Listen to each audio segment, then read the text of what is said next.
माँ जी, ये ठीक नहीं कर रही हैं आप। मैं गलत भी नहीं कर रही हूँ। अच्छा, सागर से पूछा आपने एक बार भी?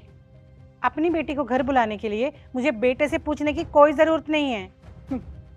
शायद आप भूल रही हैं कि वो सिर्फ आपकी बेटी ही नहीं है, किसी के घर की बहू भी है। थी। मेरी रिया किसी के घर की बहू थी, है नहीं। हाँ, सही कहा आपने। आपने अपनी बेटी को चढ़ाकर उसको तलाक करवा दिया। आप पहली ऐसी माँ होंगी जो अपनी बेटी का घर बर्बाद कर रही हैं। मैं अपनी बेटी की जिंदगी बचाने वाली पहली माँ हूँ। ससुराल में उसे प्रताड़ित किया जाता था, तो क्या मैं अपनी बेटी को डेली डेली वहां मरने के लिए छोड़ देती?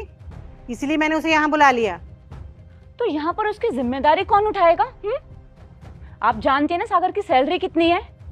घर में पहले ही कम खर्चे हैं क्या, जो अब मेरा पति अपने तलाकशुदा बहन के खर्चे उठाएगा, उसकी जिम्मेदारी उठाएगा? अच्छा, सागर से या तुमसे किसी ने खर्चा उठाने के लिए कहा? मैंने बोला तुम लोगों से कि मेरी बेटी का खर्चा उठाओ? अच्छा, तो आप ही बताइए ना, कहां से लाएंगी अपनी बेटी को पालने के लिए पैसे? या फिर आपने कोई प्रॉपर्टी जमा कर रखी है? माँ जी बोलिए ना, यहाँ पर आपका खर्चा भी हम ही लोग उठाते हैं। या फिर आपने कोई कुबेर का खजाना जमा करके रखा है? अगर ऐसी बात है तो थोड़ा बहुत हमें भी दे दीजिए, हमारी हेल्प हो जाएगी। भाभी,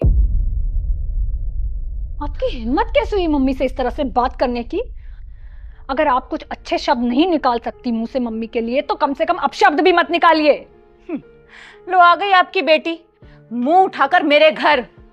आपका घर नहीं है ये, मेरी माँ का घर है, और उनके बुलाने पर ही मैं यहाँ पर आई हूँ। तो अपनी माँ को बोलो कि तुम्हारा खर्चा भी ना वो खुद ही उठाएं। मैं नहीं चाहती तुम सारी जिंदगी हमारे सर पर बोझ बन के रहो। बहू, उसकी जरूरत नहीं पड़ेगी। मेरी बेटी किसी पे बोझ नहीं बनेगी, और तुम पे और सागर पे तो बिल्कुल भी नहीं। अच्छा, आपने बोल दिया और मैंने मान लिया? तुम्हारी बेटी कोई पैसों के पेड़ पर चढ़ने वाली है क्या? नहीं, वो किसी पैसों के पेड़ पे चढ़ने वाली नहीं है, बल्कि वो पैसों का पेड़ खुद खड़ा करने वाली है, जिसका पौधा मैंने बचपन में ही उसे अच्छी शिक्षा देकर लगा दिया था। मैंने सबसे लड़कर अपनी रिया की एडमिशन सबसे अच्छे कॉलेज में करवाई थी शहर के।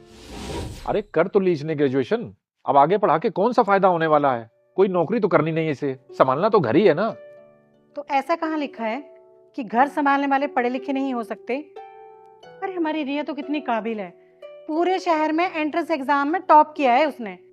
उसका हक बनता है आगे पढ़ाई करने का। तुम देख लेना, ये पढ़ाई किसी काम नहीं आने वाली।